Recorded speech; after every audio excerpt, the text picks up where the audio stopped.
If anyone took a look at Twitch a few weeks or so ago, the most popular game being watched on the site wasn't Warzone or Vanguard, it wasn't even Fortnite or Minecraft.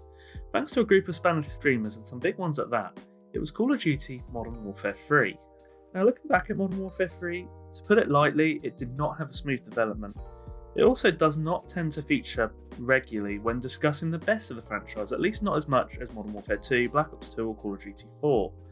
But despite that, with the game now over a decade old, and with the Call of Duty reputation struggling to avoid going down the toilet once again, Modern Warfare 3 attracted large numbers of views for what was a nostalgia-filled, somewhat impromptu tournament. And like many, that got me reminiscing. Modern Warfare 3 had a fair few struggles. It suffered a bit of an identity crisis that tries to forge a path that was more than just a Modern Warfare 2.5. But looking back, Modern Warfare 3 brought some of the most enjoyable moments I've had playing any Call of Duty game, or even games as a whole, and I think it's about time it had its moment in the nostalgia-tinted limelight.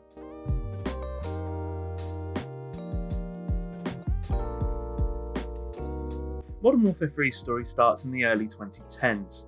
Much like it was obvious that this year's Call of Duty in 2022 will be a Modern Warfare 2 game, it was pretty much a certainty that Infinity Ward's 2011 release would be the third instalment of the Modern Warfare series back then. As is often the case, this COD was confirmed through an Activision's earnings call in 2010. However, it was announced that the 8th instalment would be developed by Sledgehammer and Raven. At this point, it appeared Infinity Ward had been sidelined. After a dispute with Activision, Infinity Ward co-founders Jason West and Vincent Palla were fired for breaches of contract and insubordination. So, what were the breaches of contract and supposed insubordination all about? Well, West and Pella looked to negotiate a better deal following the major success of Call of Duty 4, which I think they were probably justified in doing. They did offer to do Modern Warfare 2 in 2009, but they were looking for reassurance that they could take creative control of the series for the foreseeable future. Oh, and they also wanted big bonuses, which I'm sure Activision loved. Now, being the massive, money-driven narcissists that they are, Activision always found a way to win out in the end. They agreed to the terms that the pair wanted, however with a clause in which Activision gained creative control back if they had to fire them. And you can pretty much just see where this is going, can't you? This of course made Activision desperate to find an excuse to get rid of the pair. They were looking for any excuse whatsoever they could to fire these two schmucks for daring to want more money and control following their success. I mean, how can people be so just sick? God. West and Zempella of course knew about this, and they looked to do whatever they could to get Infinity Ward out of the control of Activision. Now, you can't really blame them for doing so, but in technical terms, this did give Activision the excuse they were after. Infinity Ward were investigated, and Activision had their reasoning. Whether it was fair or reasonable is a totally different matter. And, in a shock to absolutely no one, West and Zempella were fired. Following the sackings, more people from Infinity Ward followed the pair out the door, leaving the developer incredibly short and Activision between a rock and a hard place. And while this was all going on, they still were trying to piece together Call of Duty Modern Warfare 3. They did still have a trilogy to complete. It would later be announced in 2011 that the Call of Duty for the year was still to be developed by Infinity Ward and would be Modern Warfare 3. However, this would be with a fair bit of assistance from Sledgehammer and Raven, particularly Sledgehammer, who would be nearly as prominent in the game's development as Infinity Ward themselves. So, on the face of it, you're not off to a great start when you're trying to make a video game, let alone one that is the third installment of the biggest trilogy in the biggest franchise. Despite everything though, Modern Warfare 3 released on time in that November release window that we all become accustomed to. And to the naked eye, the issues it would have had did not appear too obvious. The game was actually favourably received by critics and fans alike, which isn't always common, unless you're talking about the Wii version, which I'll be totally honest with you, I had no idea existed until researching for this video. It had the greatest day one sales ever at the time for the franchise, and in gaming as a whole if you believe Activision, and made more than $775 million, which was higher than both Black Ops and Modern Warfare 2 before it. Now don't get me wrong, there were perhaps some signs of a development rush at some points, and some corner cutting that could be viewed as evidence that the game was on the back foot for a period of time. There are lots of the parts of the game that were similar to the predecessors. Heck, the whole game engine practically looked unchanged. Technically it was a slightly alterated version, but if you put the two games together, there's not much difference between Modern Warfare 2 and Modern Warfare 3. The menus were identical apart from a colour change. but that doesn't change the fact that Modern Warfare 3 was a bloody good game to play. As a child, the Modern Warfare series was my first introduction into Call of Duty. COD 4 was one of the first games I really engaged with, and following that, Modern Warfare 2 was the first I actually owned. So Modern Warfare 3 was a big deal to me and I was really looking forward to it. And at the time, I can't say it didn't hit in every way that I wanted it to.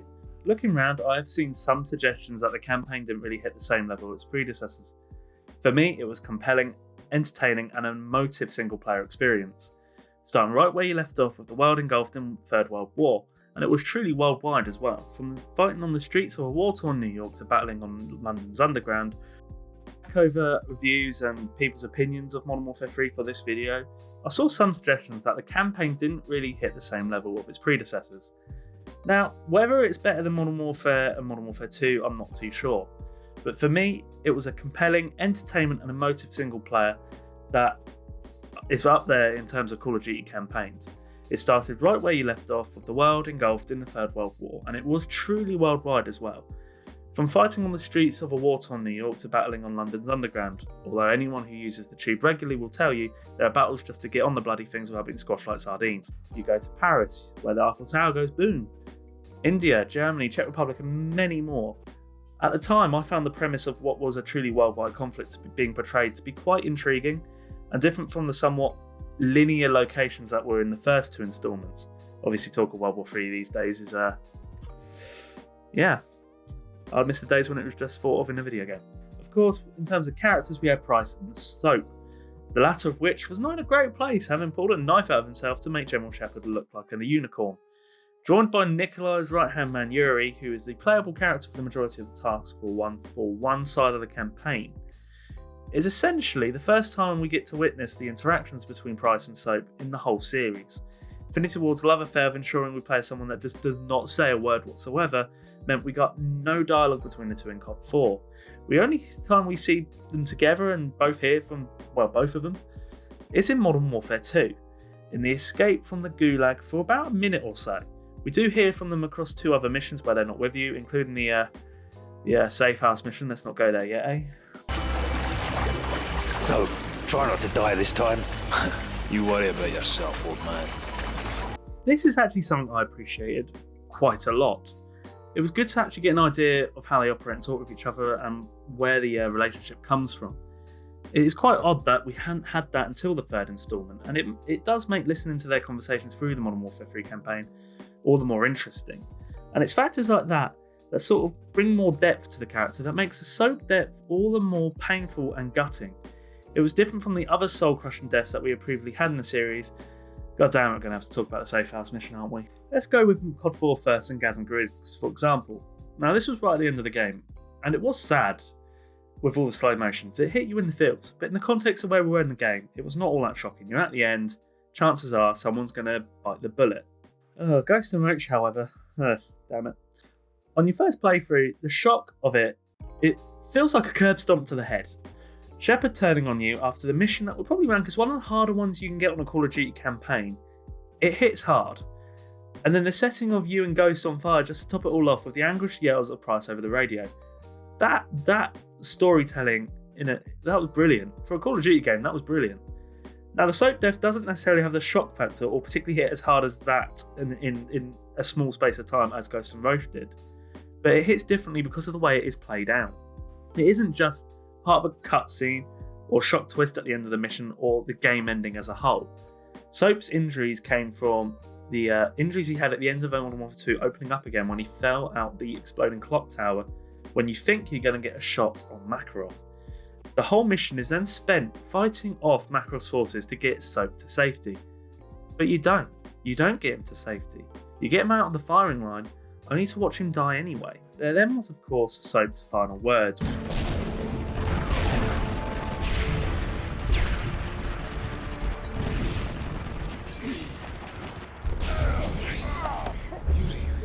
Not now, son. Just rest. Get a medic! Come on, stay with me, son. Price. No. Makarov. Those. Yuri. Oh, no! Soap! No! Price. Soap! have to go! Now! Get off me!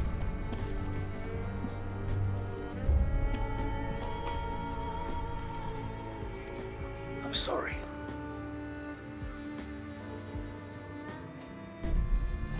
It was revealed by Makarov just before Soap and Yuri's position in the tower went boom. This then led to Price knocking Yuri down some stairs and threatening to kill him. This then led to some brilliant dialogue between Price and Yuri, with Yuri speaking for the first time in the game because obviously he's a playable character and they can't speak before that moment. And it goes through flashbacks through previous key moments in the Modern Warfare series, which explain how Yuri and Makarov know each other. Yuri and Makarov in one of the cars in Pripyat when Zakharov caught Price's bullet, the nuke dropping in COD 4, and then Yuri's ill-fated attempt to stop the infamous terminal mission in Modern Warfare 2. The events of this mission as a whole make it, in my mind, actually one of the best single-player missions in any Call of Duty campaign. From the overlooked position you start up going in smoke, to the Makarov-Yuri revelations, and the ultimately failed attempt to save Soap once again, it's what made the Modern Warfare story so good. Now, the campaign of course ends with Makarov hanging from a luxurious hotel which has been stormed by Price and Yuri in Juggernaut suits. Yuri has died saving Price from Makarov, adding his name to the long list of protagonists to meet their end, leaving Price all alone with just him and his cigar, the game leaving you no indication of what happened to him after that, leaving me on absolute tenterhooks knowing that it was done and I'd never actually know what happens following that. As well as the campaign, the multiplayer was also incredibly good, but you'd have to take my word for it, sadly no one plays it anymore and I couldn't find a bloody lobby to save my life. This was the first game that introduced Kill Confirmed, which is a bit of a Marmite mode. You either love it or hate it. But on Modern Warfare 3, I actually liked it a lot, and that's probably to do with playstyles and me being a sweaty little bastard at that point. But I did, at the time, I enjoyed it a lot. It turned out to be quite a popular mode that has actually stayed in Call of Duty ever since, whether you love it or hate it, whatever. It has stayed, and there's a reason for that. Point streaks were introduced as opposed to kill streaks, which means you get streaks for points instead of kills, funny that. And along with Kill Confirmed, it sort of helped the more casual player to contribute and to basically use the kill streaks more often than they would have previously. So admittedly these two were more casual focused, but ultimately it's a video game and it's meant to be fun, so I never had a problem with this. There was also new modes added as well as Kill Confirmed, and we'll get onto the community playlists in a bit, but the maps were also good on Modern Warfare 3. Terminal came back, obviously, but Dome, Hard Hat Resistance, Underground, just to name a few of my favourites. There are more that I've missed. Seatown was good as well. The maps, they hit for the most part. There were a couple of stinkers, but there were quite a few maps on the game, so I think you're allowed one or two here and there. I've already referenced kill streaks becoming point streaks, but there was now assault support and specialist options. Obviously, assault was more, assaulting, funnily enough. Support was sort of your unit, UAV, counter UAV, and then Specialist, which would basically allow for perks to be point streaks. Now, Specialist is something that I'm surprised hasn't featured more regularly in Call of Duty. At the time, it was a really good feature that they added to Modern Warfare 3. But as I just mentioned, the big thing for me was community playlists. Now, these were kind of an adaptation on wager matches from Black Ops, just without the wagering. One in the chamber, gun game came over, but the big one, which I could play for hours on end, was Infected. Now, Modern Warfare 3's Infected mode was the absolute GOAT. It has come back on multiple occasions, and many occasions in fact, but it has not been able to hit in the same way that Modern Warfare 3 did. The class setups, the 18 players, the battle for infected players to break through on the walkway at Dome, or the Burger Town in Arcaden, or the Plane Wing at Terminal. For a game mode that would only last around 5 minutes, you could truly play it for hours on end. And of course there would be something exhilarating. It's so exhilarating about desperately trying to see through a mob whilst you have 15 or more players going for you with their throwing knives and their knives. You also had Call of Duty Elite, which is something I think has probably been forgotten about by many. Call of Duty Elite was an app that was introduced to be a free place for statistics, clan management leaderboards, kind of like the app is now. However, with Modern Warfare 3, it also came with a subscription feature, which enabled you to get downloadable content every month. Sounds awfully familiar, doesn't it? As well as campaign and multiplayer, of course, there was the staple third mode from Modern Warfare 2, Spec Ops. The short missions returned, albeit not quite as enjoyable and memorable as the ones on its predecessor. However, within Spec Ops, there was not one but 2 new modes. Modern Warfare 3 had its own answer to the mightily successful Zombies mode that Treyarch had with World at War and Black Ops. Survival mode was a survival-based, who'd have thought that, round-based mode similar to the way Zombies worked.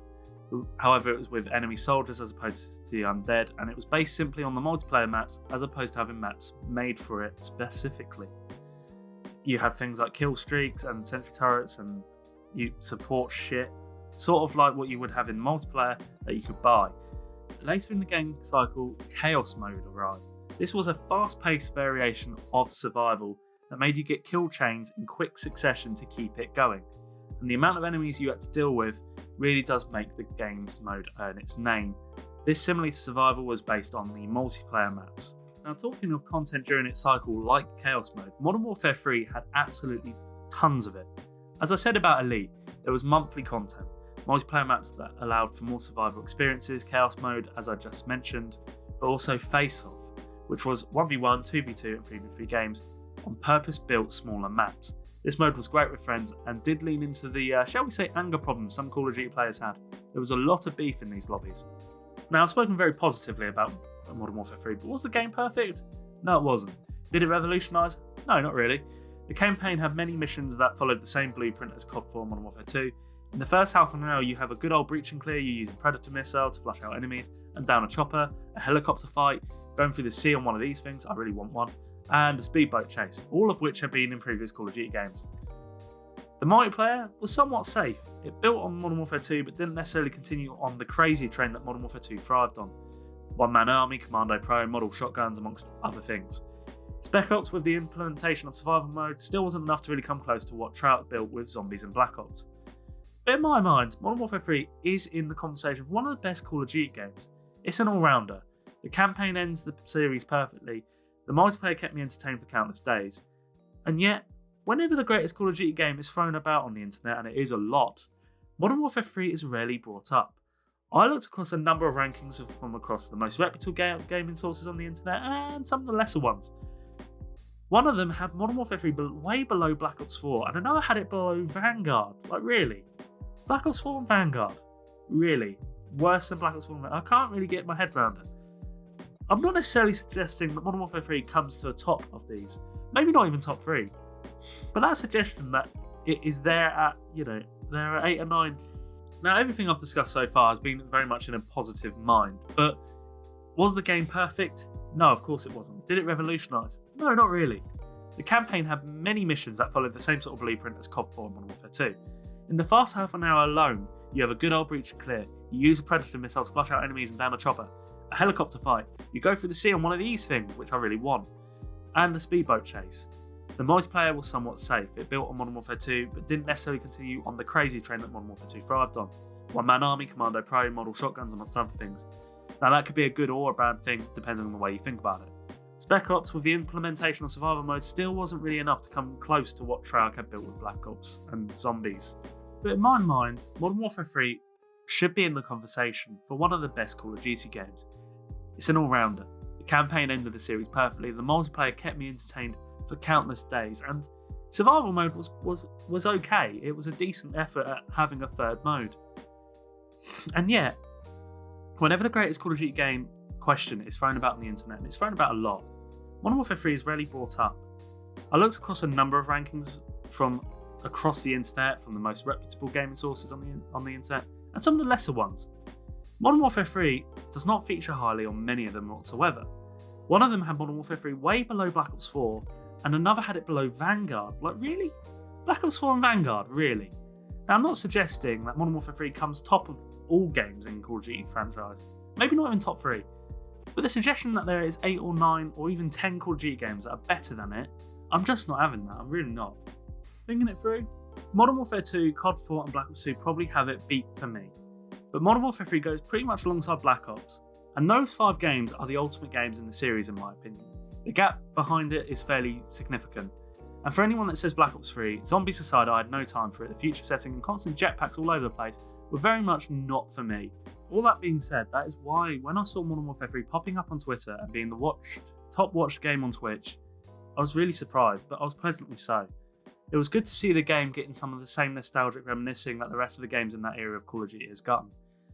Black Ops 2, Black Ops, Modern Warfare 2, COD 4, World at War. That was the best era of Call of Duty, and Modern Warfare 3 was a part of that in my opinion. To summarise everything we've discussed, Modern Warfare 3 was somewhat an end of an era. With all the personnel changes that took place over the game's development and the cycle at Infinity Ward, those who were key fundamental cogs in the Modern Warfare series and as a whole were no longer present. Infinity Ward would be much changed when they would go on to release Ghosts in 2013, which didn't exactly go down all that well with all that many people.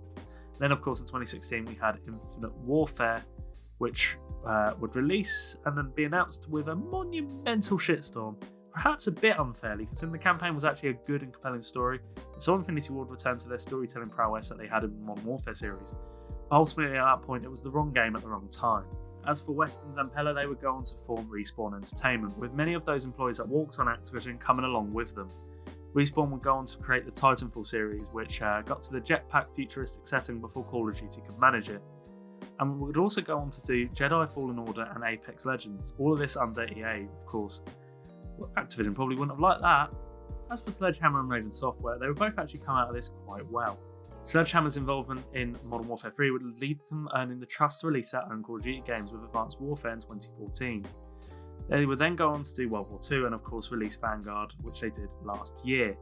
Raven made their first major foray with the COD 4 remaster that tagged along and ultimately probably helped pay cracks for Infinite Warfare.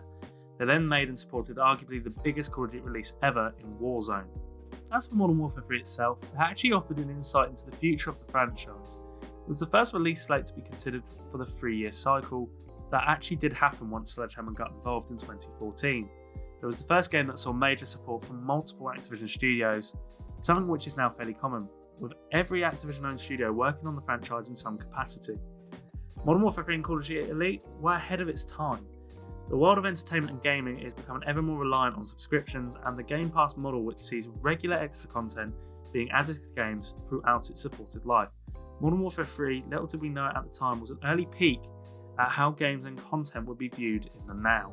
But without even considering that, Modern Warfare 3 was a bloody good game and was fun to play for hours on end. And unlike the games now that come out now, such as Black Ops Cold War, such as Vanguard, I played Modern Warfare 3 for months on end throughout the whole cycle of it, and even a bit after. I cannot imagine doing that with Call of Duty now, and I think considering the troubles that Modern Warfare 3 had, the fact that a game as good as Modern Warfare 3 came out should be a testimony to the people that stayed and ultimately worked probably stupidly hard in order to get the game out.